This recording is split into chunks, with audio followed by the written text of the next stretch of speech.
1943년 7월 6일 새벽에 일본 구축함의 어뢰를 맞고 침몰한 미 해군 경순양함 헬레나. 남태평양 솔로몬 제도의 뉴조지아 섬과 콜롬반가라 섬 근해에서 침몰한 헬레나는 약 1200명의 승조원들 중 735명이 구조 작업을 하던 미 구축함 두 척에 실려 과달카날 북쪽 툴라기로 귀환합니다.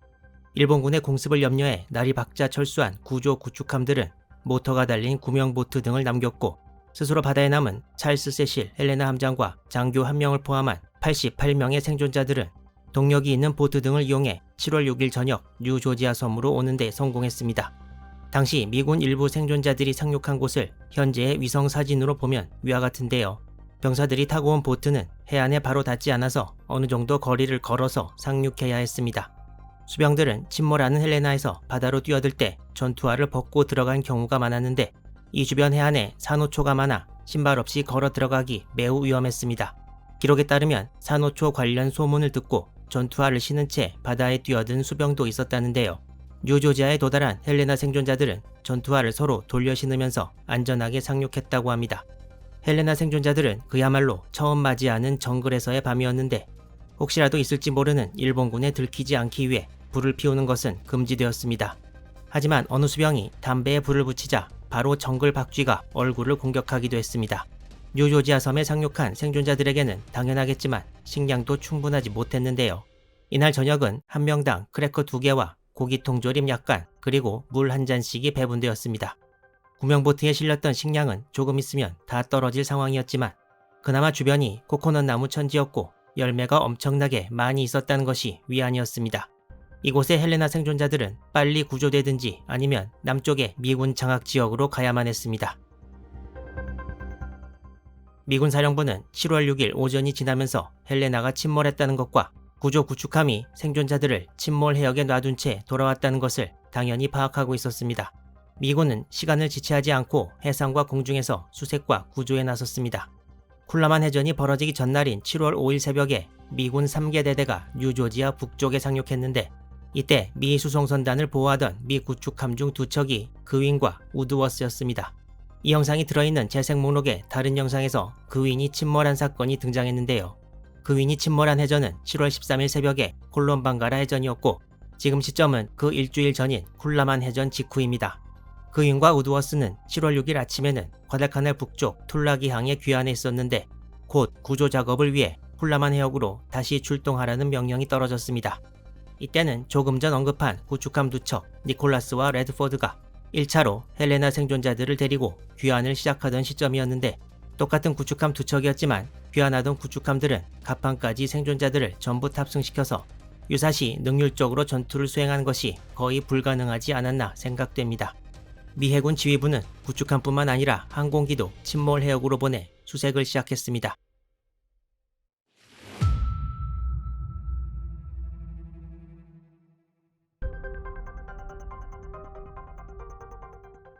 이 폭격기는 태평양 전쟁 초기부터 사용된 컨솔리데이티드 B-24 리버레이터입니다. 미 해군에서는 이 폭격기에 약간의 개조를 거쳐 PB-4Y1 리버레이터로 쓰고 있었는데요. 7월 6일 날이 밝자마자 이 폭격기 2기가 과달카날을 이륙해 쿨라만으로 향했습니다. 쿨라만에 도착한 2기의 폭격기는 생존자를 발견하지 못하고 계속 비행하고 있었는데, 콜롬반가라 동쪽 해안에서 구축함 한 척을 발견하고 다가갔습니다. 그렇지만 이 구축함은 미군함이 아니라 좌초된 일본 구축함 나가츠키였고, 나가츠키로부터 대공포 사격을 받은 폭격기 2기는 그대로 돌아가고 말았습니다. 하지만 이후 또 하나의 리버레이터가 다시 쿨라만 해역에 접근했고, 이 폭격기는 세실 함장이 이끄는 구명보트 선단을 발견하고 이 소식을 지휘부에 타전했습니다. 이런 과정이 진행되는 사이 세실 함장이 이끄는 생존자들과 떨어져 있던 200명 정도의 다른 생존자들은 물 위에서 밤을 보내야 했습니다. 헬레나의 생존자들은 처음부터 넓은 해역에 뿔뿔이 흩어져 있었고, 생존자들이 서로 모여 있으려고 해도 다시 어디론가 떠내려가는 바람에 이것도 쉽지 않았습니다. 몇몇 생존자들은 밤을 지내면서 사라져 버리기도 했습니다. 당시 증언에 의하면 생존자들은 스스로 사기를 높이기 위해 같이 노래를 부르기도 했고, 소리를 질러서 오지 않는 구조함을 부르기도 했다고 합니다. 또 다른 증언에 의하면 저 멀리서 구조를 하고 있는 미군 구축함을 봤다고도 해서 날이 밝음과 동시에 출발 준비가 되었던 세실 함장 일행과 멀리 떨어져 있었던 것으로 보입니다. 몇몇 생존자들은 바다에 퍼진 기름을 너무 많이 삼켜서 심한 복통에 시달리기도 했고 바다 위에서 헬레나의 음식 상자 등을 건져서 먹기도 했습니다. 이곳의 생존자들에게도 라이프 래프트 몇 개가 있어서 이 주위에 수병들이 몰려 있었고 이러면서 구조구축함에서 멀리 떨어져 있던 생존자들에게도 아침이 밝아왔습니다. 7월 6일 날이 밝고 약 100여 명의 구조되지 못한 생존자들이 오전까지 아직 바닷속으로 들어가지 않았던 헬레나의 함수 부분에 모여 있었습니다. 이때 조금 전 세시람장의 구명보트 부대를 발견했던 바로 그 리버레이터가 이번엔 아직 구조되지 못한 생존자들이 모여있는 것을 발견하고 이 소식을 다 전했습니다. 동일한 정찰기가 생존자 그룹 2개를 발견한 것인데요. 이 리버레이터는 헬레나의 함수 부분에서 약 18km 떨어진 곳에서도 생존자들을 발견했습니다. 리버레이터는 최대한 많은 수의 라이프 래프트를 여러 그룹의 생존자들에게 떨어뜨려 주었습니다. 7월 6일 낮이 되면서 생존자들 상공에 항공기들이 나타나기 시작했습니다. 방금 나타났던 리버레이터 이외에 다른 미군 항공기들이 있었는지는 확실하지 않지만 생존자들은 이후 제로기가 나타나 저공 또는 선회 비행을 했다고 증언했습니다. 제로기가 저공 비행으로 다가올 때 생존자들은 사격을 가하는 줄 알고 살아남기 위해 구명보트에서 뛰어내리기도 했으나 제로기들이 바다에 떠있는 생존자들에게 사격을 가하지는 않았습니다. 이곳에 있던 생존자들 중 가장 계급이 높았던 사람이 존 추 소령이었는데 당시 헬레나의 대공방어 책임자였습니다. 7월 6일 날이 저물어가면서 추 소령과 생존자들은 육안으로 볼 수 있는 일본군 점령하에 콜롬방가라로 가는 것이 살아남을 유일한 가능성이라고 생각하게 됩니다. 생존자들은 2개의 래프트를 묶어서 콜롬방가라로 향하려고 했으나 해류에 떠밀려 콜롬방가라 섬이 아닌 다른 곳으로 가게 됩니다. 헬레나 생존자들이 모여있던 곳은 여기쯤이었는데 이 위쪽 바다가 솔로몬 제도 가운데를 뚫고 지나가는 뉴 조지아 해협 더 슬롯입니다. 생존자들은 해류 때문에 콜롬방가라 쪽이 아닌 북서쪽 방향으로 정처 없이 흘러갔고 시간이 지나면서 여러 개의 래프트 주위에 간신히 모여있던 생존자들이 다시 뿔뿔이 흩어집니다. 헬레나가 침몰한 지 하루가 되어가는 동안 바다 위에 표류하던 생존자들은 점점 의지가 약해졌고 스스로 구명조끼를 벗고 바다로 뛰어들어 죽는 수병들도 있었다고 합니다. 이제 또 하루가 지나갔고 세시람장이 이끄는 생존자들이 뉴 조지아 섬에서 밤을 보내는 동안 다른 생존자들은 다시 바다에서 밤을 지새야 할 상황이 되었습니다. 그렇다면 7월 6일 오전에 급히 침몰 해역으로 파견된 미 구축함 그윈과 우드워스는 어디로 갔던 것일까요?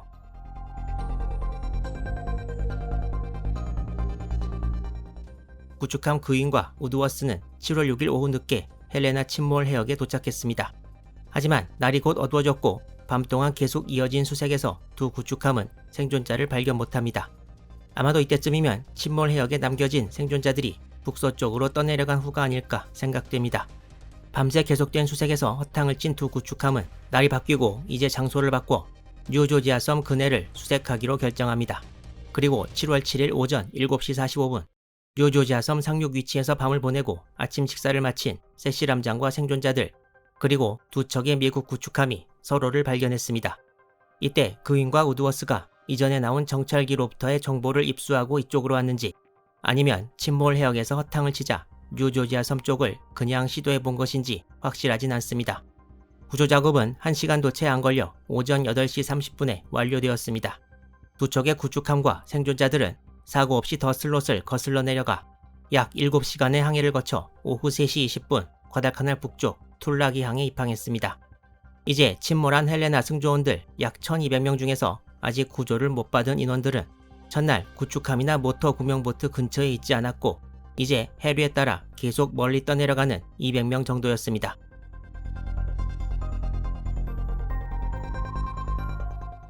세시람장을 따라온 생존자들이 구조되어 과달카날로 향하고 있던 7월 7일 오전 나머지 생존자들은 계속 바다 위를 떠돌고 있었고 추소령은 콜롬방가라에 도착할 가능성이 없어지자 해류와 바람이 이끄는 쪽에 있는 콜롬방가라 서쪽 벨라라벨라 섬으로 행선지를 정합니다. 여기는 콜롬방가라보다 더 일본군 후방이었지만 생존자들은 상륙하는 곳에 일본군이 없기만을 바랄 뿐이었습니다. 하지만 동력이 없는 상태에서 벨라라벨라 섬에 빨리 도착할 수 있는 방법은 없었고 수병들은 보트에 노 2개를 겹치고 거기다 셔츠를 걸어서 도추로 쓰려는 시도를 하기도 했습니다. 가끔 바다 위에 식량이 떠오르면 배로 끌어올려서 먹기도 하는 와중에 몇 명의 수병들이 바다로 헤엄쳐 나갔다가 돌아오지 않기도 했고 부상을 입은 수병이 보트 안에서 사망하기도 했습니다. 이렇게 구명 보트들이 벨라라벨라 방향으로 표류하는 사이 7월 7일이 저물었습니다. 생존자들의 정신적인 상태도 크게 악화되어 어느 수병은 갑자기 갑판 아래로 내려간다고 말하고 구명조끼를 벗은 뒤 바다로 뛰어들었고 결국 돌아오지 못했습니다. 모든 생존자가 보트 안에 탑승하지 못하고 물 위에 떠서 붙잡기만 하고 있는 경우도 많아서 체력과 정신력 소모는 훨씬 더 심했습니다. 그리고 7월 8일이 밝았습니다.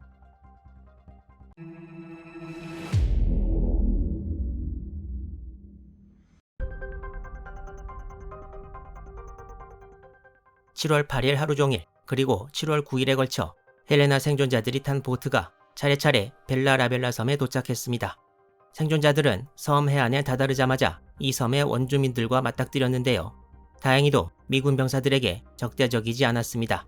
벨라라벨라 섬에는 1942년 10월부터 호주 해군의 헨리 조슬린 중위 등이 상륙해서 해안 감시원 역할을 수행하고 있었는데요. 원주민들의 적극 협조를 얻어서 벨라라벨라 섬에 14개의 초소를 설치하고 원주민들이 돌아가면서 초소에서 감시 임무를 수행하도록 했습니다. 이곳에 일본군이 없었던 것은 아니고 섬의 북서쪽 지역에 근거지를 마련하고 병력을 계속 보강하고 있었습니다. 일본군은 이곳에 연합군 해안감시원이 있다는 사실은 몰랐던 것으로 추정됩니다. 해안감시요원들은 일본군 선박 등이 나타나면 위치를 타전해서 미군 항공기가 공격하게 했는데 피해가 급증하자 일본군은 보복으로 해안가의 원주민 마을에 함포 사격을 가했고 원주민들은 일본군에 대한 증오심과 함께 내륙 지역으로 마을을 옮기고 연합군에 협력했습니다. 7월 8일 조슬린과 같이 일하던 해안감시원 로버트 퍼스 중위에게 원주민들이 미군이 섬에 상륙했다고 말하면서 미 해군 인식표를 보여줬습니다. 퍼스 중위는 바닥 하나에 무전을 쳐서 인식표에 나와 있는 수병에 대해 문의했고 이 인식표가 진짜임을 확인합니다. 이 보고를 받은 조슬린은 해안지역 원주민 족장에게 전령을 보내 상륙하는 미군 수병들을 보호하고 식량을 줄 것을 요청했습니다.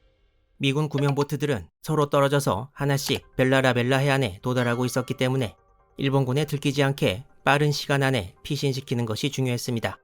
일본 지상군이 주둔한 벨라라벨라에 밀려온 미 해군들의 운명이 어떻게 전개될지 경순양함 헬레나 생존자 이야기 마지막 편 기대해 주시기 바랍니다.